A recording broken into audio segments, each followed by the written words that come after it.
Makanya nanti kalau ada yang mengatakan Isra Mi'raj bid'ah, nisfu Sya'ban bid'ah, nuzul Quran bid'ah, halal bihalal bid'ah, datang buat lebih besar, lebih megah, sound sistemnya menggelegar, supaya yang mengatakan bid'ah langsung modar. Ini nggak usah dipedulikan. Anjing menggonggong, kapilah berlalu. Saya kalau foto sama orang, saya yakin foto saya dia simpan. Nanti kalau saya meninggal, dia lingkari merah. Sudah meninggal. Innalillahi wa inna ilaihi raji'un.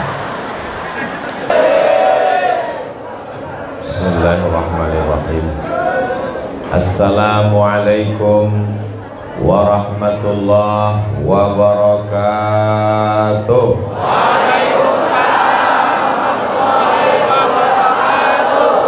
Apa kabar bapak-bapak, ibu-ibu? Sehat semuanya? Kalau hidangan sudah disantap, maka memuji kepada yang suci, yang kudus. Kudus itu Allah. Ya, kudus itu berarti Allah. Kalau hidangan sudah disantap, maka mesti memuji kepada yang kudus. Pantunnya memang mantap, salahnya cuman putus-putus.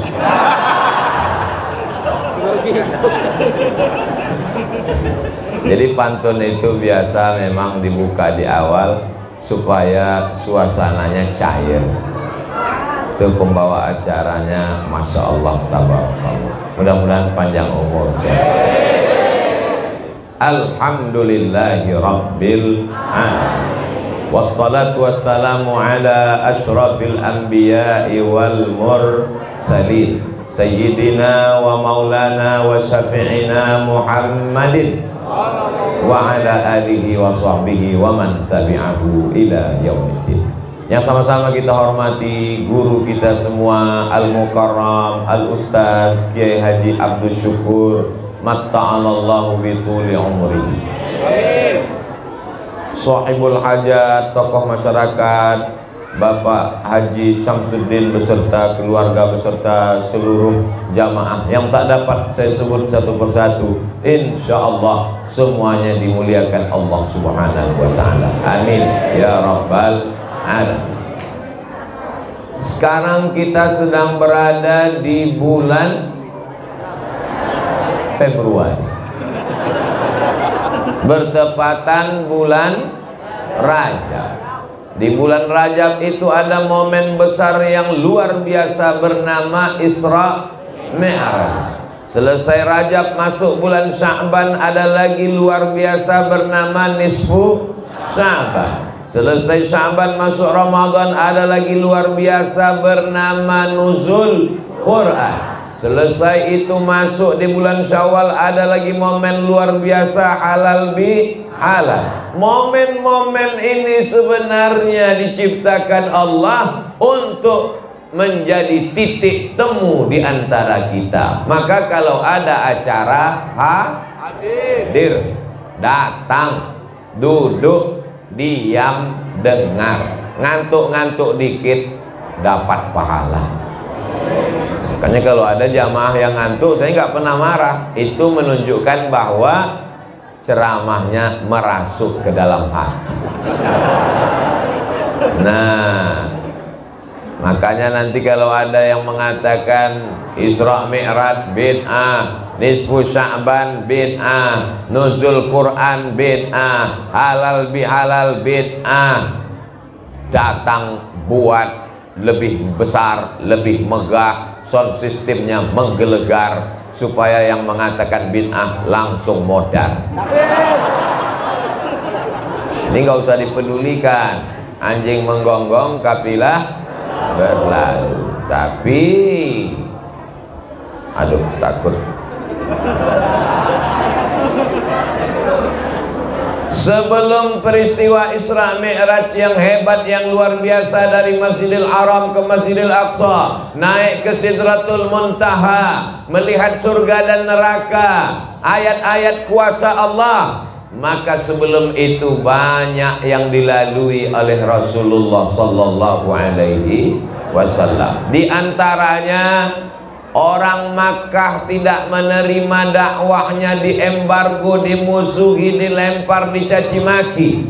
Ada secercah harapan, negeri itu bernama Taif. Lalu Nabi pun pergi ke Taif, jalan kaki lebih kurang 100 km. Kenapa jalan kaki? Karena kalau naik kuda, naik unta nanti dicurigai oleh orang kafir Quraisy. Nah, ini mau melarikan diri. Maka Nabi jalan kaki supaya mereka tidak khawatir. Tujuan ke Taif untuk berdakwah supaya orang Taif menerima dakwah Islam, bersyahadat la ilaha illallah Muhammadun. Ternyata Nabi di Taif tidak disambut dengan tola'al badru alaina, tidak disambut dengan marhaban ya nural aini, tidak disambut dengan marhaban jaddal husaini. Beda dengan Ustadz Somad di masjid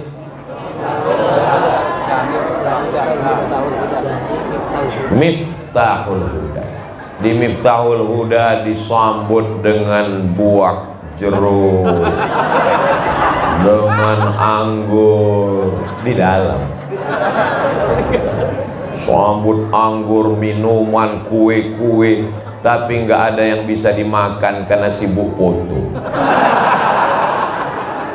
Foto penting, karena foto tadi dicetak lalu ditempel, setiap melihat didoakan orang.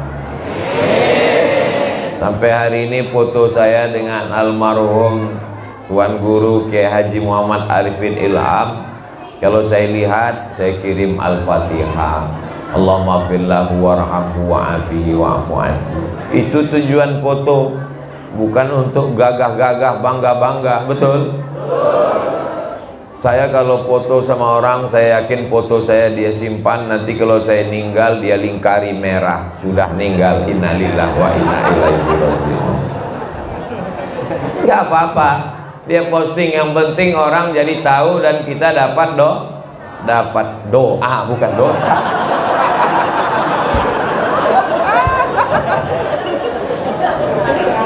Sampai ke Taif, apa yang dilakukan mereka? Mereka melempar Nabi pakai batu, pakai kayu, pakai tulang onta. Akhirnya kaki Nabi luka dan berdarah.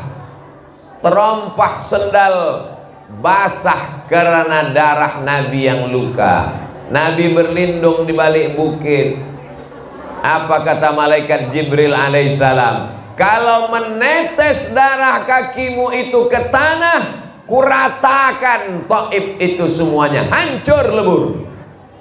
Lalu apa yang dilakukan Nabi? Nabi mengusap darah kakinya supaya jangan sampai darah itu menetes ke tanah. Andai saya yang jadi Nabi waktu itu, wahai Abdul Somad, kalau sampai darah itu menetes ke tanah, maka akan kumatikan semua buzzer dan haters yang mencacimu. Langsung saya gosokkan ke tanah. Matikan, biar mampus semuanya. Jadi pelajaran yang kita ambil dari Rasul Shallallahu Alaihi Wasallam adalah memaafkan orang yang salah walaupun mampu untuk membalas. Kira-kira bisa tidak kita seperti Nabi? Berat. Makanya selalu orang membahas Isra Mi'raj, hebat, naik burak, terbang melayang, naik ke Sidratul Muntaha, melihat surga dan neraka. Kita akan naik ke atas, langsung ke langit. Kita akan naik ke atas, tapi kalau kita bersabar di bumi. Betul? Ini dasar Isra Mi'raj. Nabi itu Isra Mi'raj bukan ujuk-ujuk tiba-tiba nggak ada angin, nggak ada hujan langsung, nggak. Ini ada ujian yang besar dan berat. Ketika bersabar maka diangkat oleh Allah Subhanahu. Termasuk mereka yang di atas ini kan bersabar. Bersabar nggak dapat tempat di bawah, diangkat ke atas. Berproses naik tangga. Lalu kemudian Nabi berlindung di balik bukit. Di situ dia mengadu kepada Allah. Apa kata Nabi? Ilaika ashku dha'fa quwwati. Kepada engkau aku mengadukan kelemahanku, wa qillata hilati, ketidakberdayaanku, wa hawani 'alan nas. Aku sekarang terhina di tengah manusia. Mereka merendahkan, menjatuhkan aku, ya Allah. Lalu kemudian apa yang terjadi? Datang malakul jibal, malaikat malakul jibal, malaikat penjaga gunung-gunung. Jadi seluruh jibal, gunung-gunung itu ada satu malaikat khusus yang ditugaskan menjaganya. Tapi jangan gara-gara ini lalu anak muda naik ke bukit mau ketemu malakul jibal. Datang malakul jibal mengatakan, ada dua bukit yang besar di kota Makkah. Satu Jabal Abi Qubais, satu Jabal Qu'ayqi'an. Wahai Muhammad sallallahu alaihi wasallam, tunjukkan bukit yang paling besar di kota Makkah, akan aku cabut, aku timpakan ke orang Taif yang mengejek, melemparmu, rata mereka semuanya dengan tanah. Andai kita yang jadi nabi waktu itu. Hai Abdul Somad, tunjukkan mana gunung yang paling besar, akan aku cabut, kutimpakan ke mereka. Langsung, segera, jangan pakai lama. Tapi Nabi Muhammad SAW, apa kata beliau?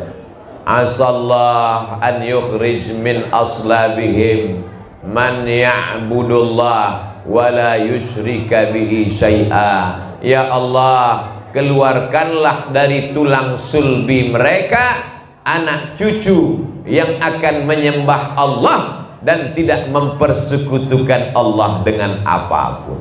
Akhirnya barokah doa Nabi, orang Taif 100% masuk Islam. Jadi kalau bapaknya musuh kita, cucunya salah apa enggak? Tapi kenapa kita marah sampai 7 turunan? Aku doakan kamu beserta anak cucumu 7 turunan jadi monyet. Alhamdulillah. Nabi doanya, asallah an yukhrij min aslabihim, keluarkan keturunan mereka, man ya'budullah, menyembah Allah, wala yusyrika bihi syai'an, dan tidak mempersekutukan Allah. Akhirnya sekarang negeri Taif itu indah luar biasa. Mudah-mudahan panjang umur, sehat badan, kita bisa umroh dan mampir ke Taif.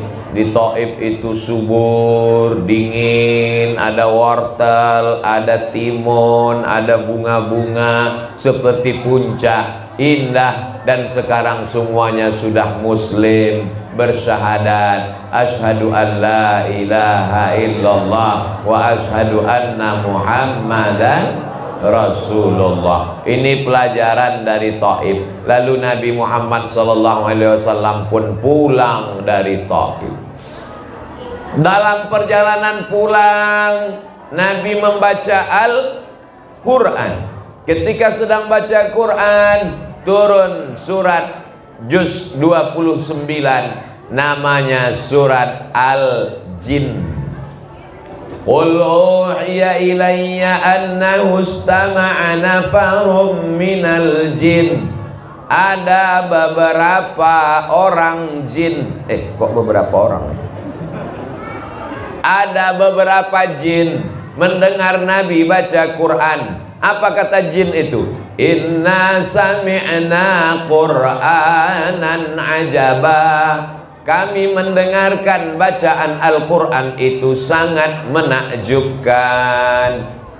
Buka surat Al-Jin juz 29, itu turun pada saat Nabi Muhammad pulang dari Taif. Orang Taif tidak beriman, manusia tidak percaya, tapi ada satu makhluk Allah. Makhluk ini dua. Wa ma khalaqatul jinna wal insa alladzi yuwaswisu fi sudurin nas minal jinnati wan nas. Manusia tidak beriman, tapi ada jin yang masuk Islam. Itulah disebut dengan jin muslim. Jin terbagi dua dalam surat Al-Jin. Wa anna minnal muslimun wa minnal qasitun. Kami ada yang muslim, kami ada yang kafir. Yang baik namanya jin muslim, yang jahat namanya jin kafir. Yang muslim, ulaika taharraw rasyada, mereka selalu mencari jalan yang lurus, bukan jalan tol. Sedangkan yang kafir, kanu li jahannama hataba, mereka akan menjadi bahan bakarnya api neraka. Jadi walaupun dia jin, tapi nabinya tetap Nabi Muhammad sallallahu alaihi wasallam. Apa pelajaran dari sini? Kalau engkau berdakwah, tetanggamu mungkin tidak beriman, pamanmu mungkin tidak beriman, orang Makkah mungkin tidak beriman, tapi jangan putus asa. Kalau Allah mau, makhluk yang tidak nampak bisa beriman. Innama amruhu idza arada syai'an ayyaqula lahu kun. Lalu Nabi pun pulang ke kota Makkah Al-Mukarramah, tidur. Sampai akhirnya suatu malam turun malaikat Jibril. Summa nazala Jibril, turun malaikat Jibril. Ja'a bitistin min zahab, dia membawa bejana terbuat dari emas. Fafataha sadri, dibelahnya dadaku. Summa ghasalahu bima'i zamzam, dia suci qalbuku, jantungku dengan air zam-zam, untuk menghilangkan darah-darah hitam, darah kotor, hasad, dengki, dendam kesumat, nggak senang melihat orang lain dapat nikmat, takbur, angkuh, sombong. Itulah makanya sebelum sholat kita disuruh suci badan, mandi, suci pakaian, cuci, suci tempat, bersih. Masya Allah, tabarakallah. Ustadz Somad tidak di lantai. Biasanya tausiah di masjid, di lantai masjid, ditambah tinggi ke atas, dikasih karpet, nggak tahu minjam punya siapa, dikasih kursi, luar biasa. Ini kalau lama-lama begini sombongnya bisa luar biasa. Datang disambut tola al-badru alaina, tangannya dicium, dikawal, dihormati, dimuliakan, lalu kemudian disediakan. Tapi ini sementara 60 menit. Begitu tausiah selesai, kursinya diangkat. Nggak mungkin saya duduk selamanya di sini. Kalau saya duduk di sini, diangkat sama-sama kursinya sekalian. Hilangkan dengki, hilangkan hasad, hilangkan busuk hati, hilangkan syirik, hilangkan nifak. Di mana letaknya? Letaknya di ala fil jasadi mudghah. Ketahuilah di dalam jasad itu ada sekepal, ada segumpal. Idza sholahat sholahal jasadu kulluh. Kalau yang sekepal, segumpal ini baik, maka seluruh tubuh menjadi baik. Wa idza fasadat, kalau dia rusak, maka seluruh tubuh ikut menjadi rusak. Ala wahyal qalb, dia adalah hati. Bukan hati Pak Ustadz, qalbu itu jantung, dia adalah jantung. Bukan jantung Pak Ustadz, dia adalah hati. Ya udah, biar damai, jantung hati. Jantung qalbu, kalau hati liver. Nanti pergi ke rumah sakit, ke dokter, Di kamar dokter ada patung manusia yang isinya anatomi, ada usus besar, ada usus kecil, ada ginjal, ada perut, ada lambung, ada jantung. Jantung yang sebelah kiri seperti jantung pisang. Kenapa disebut jantung? Karena bentuknya seperti jantung pisang. Besarnya sebesar genggaman. Anak bayi genggamannya kecil, jantungnya sebesar itu. Orang besar tangannya gede, jantungnya sebesar itu. Jantung Abdul Somad sebesar ini, berdegup, berdetak di dalam, terasa. Itu jantung orang yang normal. Tapi kalau banyak utang, apalagi tahu ada suara motor datang, debit kolektor. Makanya orang yang hatinya gelisah, meninggal mendadak, selalu disebut kena serangan jantung, bukan serangan Rusia ke Ukraina. Siapa yang membuat jantung itu menjadi tenang? Allah. Huwallazi anzalas sakinata. Allah yang menurunkan ketenangan fi qulubil mu'minin, ke dalam hati orang yang beriman. Allah yang menurunkan ketenangan ke dalam jantung hati orang beriman. Bagaimana supaya tenang? Ala bizikrillahi tatma'innul. Dengan banyak berzikir hati menjadi tenang. Subhanallahil azim, subhanallahil azim, subhanallahil azim, subhanallahil azim, subhanallah walhamdulillah wala ilaha illallah wallahu akbar wala haula wala quwwata illa billahil aliyyil azim. Subhanallah, alhamdulillah, la ilaha illallah, Allahu akbar, la haula wala quwwata illa billah. Afdalu dzikri fa'lam annahu la ilaha illallah. Kalau sempit terasa dunia, makhluk membencimu, tetangga memusuhimu, keluarga menyepelekanmu, orang mencaci maki, sumpah serapahmu, pejamkan mata, berzikirlah kepada Allah. Tidak ada tempat mengadu kecuali kepada Allah. Jangan ngadu ke Facebook. Nanti semua yang ada di Facebook komen, tambah pusing kepala. Jangan ngadu ke Instagram. Semua follower akan komen, makin stres. Ngadu ke ustadz, ustadznya juga kena masalah. Ngadu ke dokter, dokternya juga ada masalah. Ngadu ke dokter spesialis. Tolonglah saya Pak dokter, psikolog, psikiater. Saya udah nggak bisa tidur selama 2 hari. Mata saya tengah malam terbuka terus. Kata dokter, masih syukur kamu 2 hari. Saya sudah 2 bulan nggak tidur-tidur.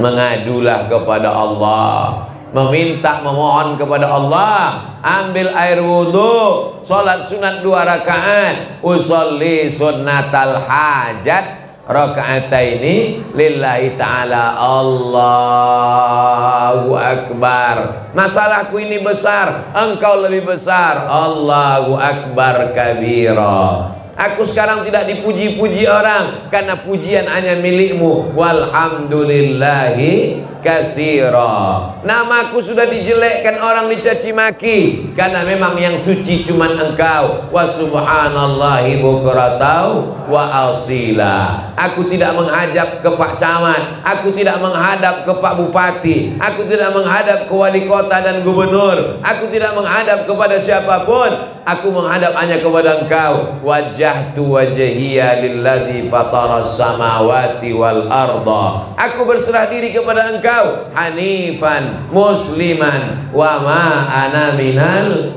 musyrikin. Semuanya kuberikan kepada engkau. Inna solati wa nusuki wa mahyaya wa mamati lillah. Ceramah Ustaz Abdul Somad tentang bulan Sa'ban, keutamaan atau amalan yang selalu hadir dengan suasana yang ceria dan hangat dan penuh tawa.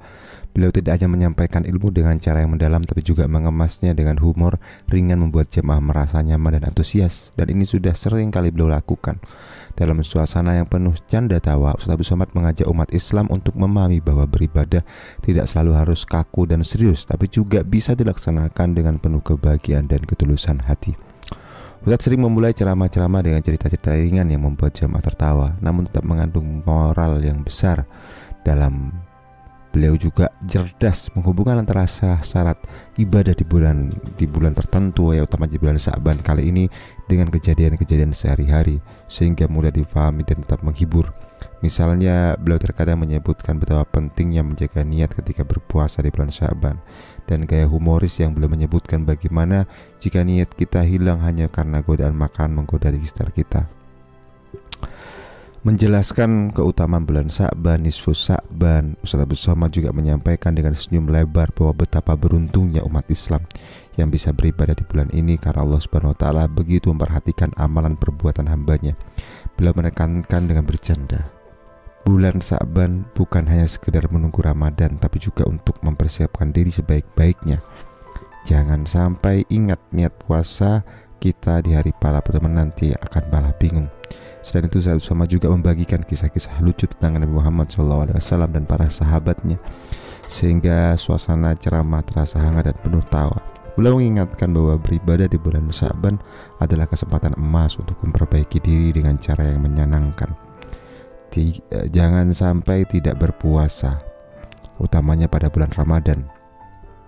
Bulan Sa'ban itu adalah bulannya Nabi Muhammad SAW, maka Nabi Muhammad pun banyak berpuasa dan beribadah di bulan Sa'ban.